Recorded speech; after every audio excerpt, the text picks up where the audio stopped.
Shalom Bapak Ibu Jemaat terkasih, sungguh senang dapat kembali menyapa Bapak Ibu Jemaat di pagi hari ini. Sebelum kita kembali lagi menyibukkan diri dengan berbagai macam tugas tanggung jawab kita, kembali firman Tuhan di pagi hari ini, saya berharap firman Tuhan ini dapat menolong kita, memotivasi kita untuk semangat menghadapi situasi kondisi yang tidak mudah saat ini.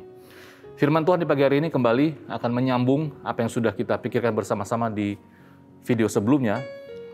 Saya beri judul Bersama dengan Tuhan Kita Bisa, bagian yang kedua. Kembali diambil dari Ulangan pasal yang ke-31, ayat 1 dan sampai ayat yang ke-8. Tapi kita tidak akan membaca semua, kita hanya akan membaca ayat yang ketiga dan ayat yang ke-6 saja. Demikian firman Tuhan. Tuhan Allahmu dialah yang akan menyeberang di depanmu. Dialah yang akan memunahkan bangsa-bangsa itu dari hadapanmu, sehingga engkau dapat memiliki negeri mereka. Yosua, dialah yang akan menyeberang di depanmu, seperti yang difirmankan Tuhan. Ayat yang ke-6, kuatkan dan teguhkanlah hatimu. Janganlah takut dan jangan gemetar karena mereka. Sebab Tuhan Allahmu dialah yang berjalan menyertai engkau. Ia tidak akan membiarkan engkau dan tidak akan meninggalkan engkau. Bapak Ibu Jemaat yang terkasih,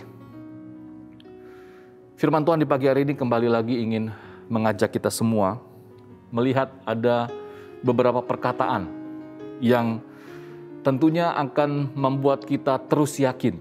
Ya, jadi poin pertama atau poin yang menjadi rema di pagi hari ini adalah mari kita terus yakin.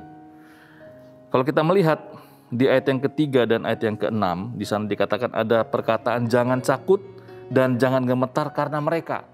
Ya, jangan takut dan jangan gemetar karena mereka. Lalu juga ada perkataan ia tidak akan membiarkan engkau dan tidak akan meninggalkan engkau. Wah, luar biasa. Ini perkataan seperti ini saat disampaikan Musa kepada bangsa Israel.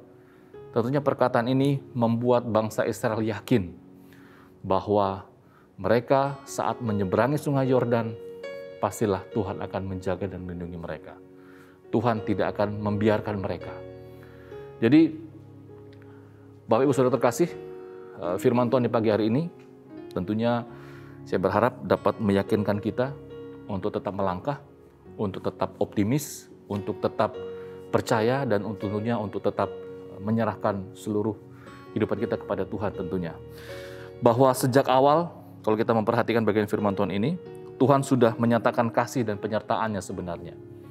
Sebenarnya perkataan-perkataan yang Tuhan sampaikan kepada Musa, itu sebenarnya hanya untuk kembali meyakinkan bangsa Israel bahwa sebelumnya mereka sudah merasakan penyertaan dan perlindungan Tuhan. Tentunya saat mereka akan kembali menghadapi tantangan baru, penyertaan dan perlindungan Tuhan juga tidak akan jauh daripada mereka. Saat mereka dipimpin keluar dari tanah Mesir, itu menjadi bukti. Saat mereka melewati situasi yang sulit di perjalanan di padang pasir, itu juga menjadi bukti penyertaan Tuhan. Bahkan mereka bisa menyaksikan bagaimana ada tiang awan dan tiang api, itu juga menjadi bukti penyertaan Tuhan bagi mereka. Oleh sebab itu, keyakinan yang harus kita munculkan di dalam kehidupan kita saat-saat ini, dalam situasi-situasi sulit seperti ini. Bapak Ibu Saudara terkasih, jika firman Tuhan ini kita dapat dengar sama-sama, saya berharap kita semua menjadi yakin melangkah di hari ini, meskipun dalam situasi yang sulit, tetapi seperti pesan pemerintah dalam situasi seperti ini, bukannya tidak boleh kita beraktivitas, boleh kita beraktivitas, tetapi tentunya dengan mematuhi, menjalankan seluruh protokol kesehatan. Memakai masker, ya, menjauhi kerumunan, mencuci tangan, dan ada beberapa hal yang lainnya lagi yang dapat kita aplikasikan dalam kehidupan kita sehari-hari. Mari kita berdoa. Bapa, terima kasih. Sama seperti bangsa Israel, ada perkataan-perkataan yang kembali disampaikan oleh Musa kepada bangsa Israel yang sebenarnya untuk meyakinkan, untuk meneguhkan bahwa Tuhan tidak akan pernah meninggalkan mereka. Begitu juga dalam kehidupan kami sebagai orang percaya. Sudah puluhan bahkan ratusan firman Tuhan yang kami dengar sebelum masa pandemi, bahkan saat masa pandemi seperti ini. Begitu banyak firman Tuhan yang kami dengar, yang menguatkan, yang meneguhkan, yang tentunya firman Tuhan tersebut seharusnya membuat kami yakin. Meskipun kami menghadapi situasi yang sulit saat ini, Tuhan tidak pernah meninggalkan dan membiarkan kami.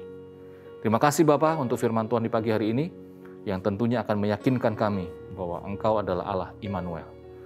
Memberkati pekerjaan kami, memberkati dan melindungi orang-orang yang kami kasihi di dalam situasi sulit seperti ini. Di dalam nama Tuhan Yesus kami sudah berdoa dan bersyukur kepadamu. Amin.